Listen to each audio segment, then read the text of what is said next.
Kalau kita urutkan tadi, yang pertama itu adalah Tangguh LNG, yang kedua Badak LNG, dan ketiga Donggi Senoro LNG.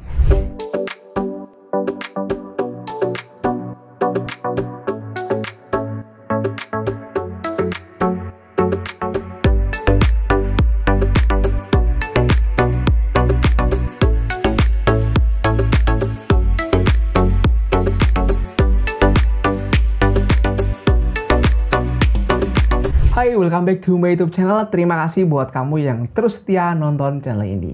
Di video kali ini saya akan sedikit cerita tentang LNG atau Liquefied Natural Gas. Jadi video ini saya dedikasikan yang pertama buat kalian mahasiswa, ini bisa jadi tempat referensi kerja praktek kalian.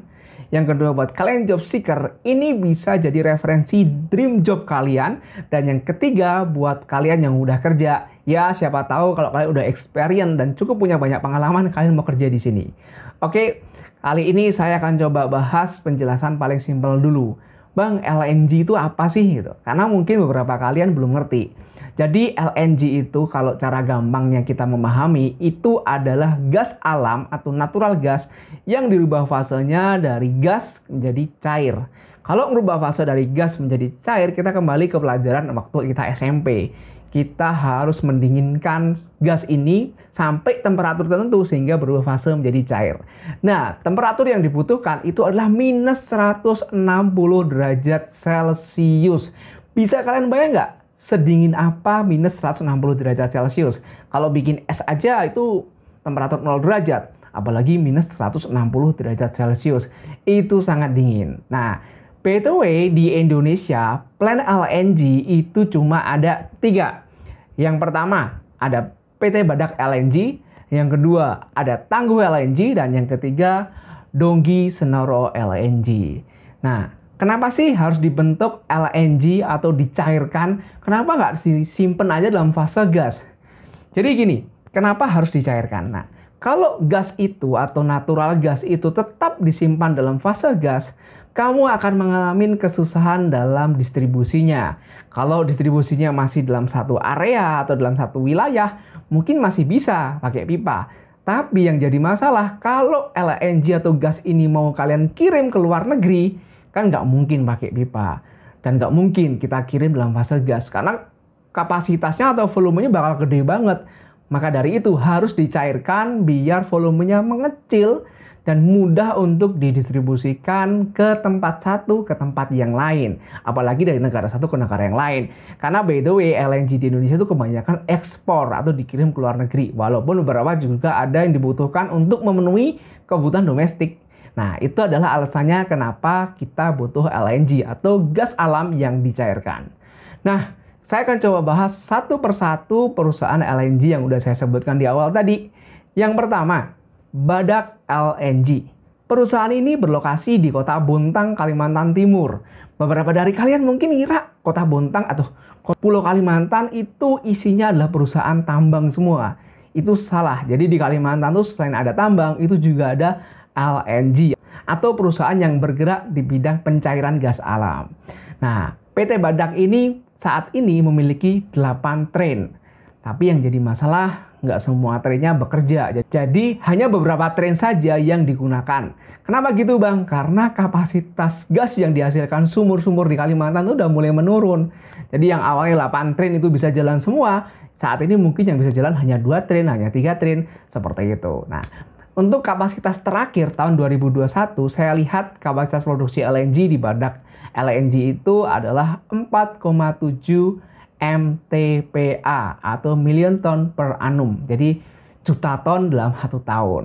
Nah, 4,7. Kalau saya lihat kalau dibandingin dengan kapasitas LNG secara nasional masih ada yang lebih tinggi.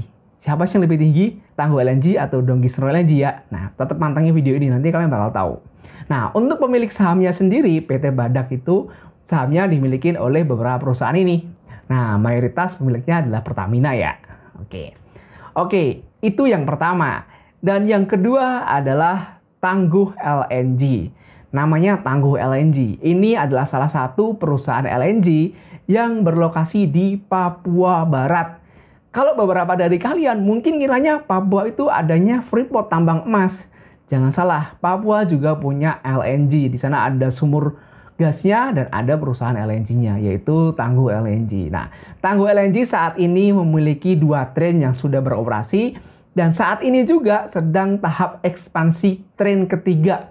Jadi dengan adanya train 3 ini kapasitasnya akan jadi lebih gede. Kalau nggak salah total kapasitasnya kalau train 3 ini berhasil beroperasi atau selesai beroperasi, itu akan menjadi 11,4 MTPA atau million ton per annum. Jadi lebih tinggi daripada Badak LNG. Cukup menjanjikan juga ya Tangguh LNG ini. Nah, by the way, Tangguh LNG ini yang memiliki sahamnya mayoritas adalah British Petroleum atau perusahaan minyak raksasa dari Inggris. Tapi ada partisipan yang lain loh. Siapa aja sih? Nah, ini dia. Ini adalah komposisi yang punya Tangguh LNG. Mayoritas tetap British Petroleum ya. Oke, selanjutnya yang ketiga, Donggi Senoro LNG. Namanya cukup menarik ya, Donggi Senoro LNG. Ini adalah perusahaan LNG yang ada di Sulawesi.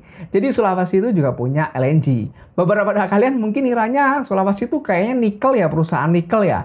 Nah, tapi jangan salah, Sulawesi juga punya LNG loh. Yang dikelola atau operatornya adalah PT Donggi Senoro LNG. Nah, saat ini Donggi Senoro LNG hanya memiliki 1 train, 1 kilang doang dengan kapasitas 2 MTPA atau million ton per annum. Jadi ini adalah LNG dengan kapasitas terkecil di Indonesia. Kalau kita urutkan tadi, yang pertama itu adalah Tangguh LNG, yang kedua Badak LNG, dan ketiga Donggi Senoro LNG. By the way, siapa sih pemilik dari PT Donggi Senoro LNG ini? Nah, ini dia komposisi pemegang saham Donggi Senoro LNG. Kalau kita lihat, mayoritas yang punya adalah Mitsubishi, salah satu perusahaan besar dari Jepang. Jadi komposisinya cukup paling gede ya. Nah, itu dia 3 perusahaan LNG yang ada di Indonesia. Jadi ini sekedar pengetahuan atau informasi buat kalian, biar wawasan kalian juga jadi terbuka, jadi lebih ngerti. Oh, ternyata ada perusahaan LNG nih. Oh, ternyata gas alam tuh dicairkan. Nah, itu sebagai informasi. Nah, mungkin ada yang nanya, Bang, gas alam tuh biasanya dipakai buat apa sih? Gitu. Yang pertama, itu dipakai untuk pembangkit listrik. Jadi salah satu perusahaan listrik itu ada yang menggunakan gas untuk proses pembangkitan listrik. Contohnya adalah Jawa 1 Power, itu perusahaan gas miliknya Pertamina yang menggunakan gas alam untuk menggerakkan turbin gas dan selanjutnya menghasilkan listrik. Nah, selanjutnya bisa dipakai juga untuk kebutuhan industri lain lah. Dan yang ketiga bisa juga dipakai untuk kebutuhan di rumah tangga. Jadi kayak gas-gas yang dialirkan ke rumah-rumah seperti itu. Tapi mayoritas masih ke industri kok, paling banyak. Nah, itu adalah informasi yang bisa saya sampaikan buat kalian semua. Kalau kamu punya pertanyaan, atau mungkin kamu punya kritik dan saran terkait video ini, kamu bisa tuliskan di kolom komentar. Dan kira-kira kamu mau tahu perusahaan apa lagi ya?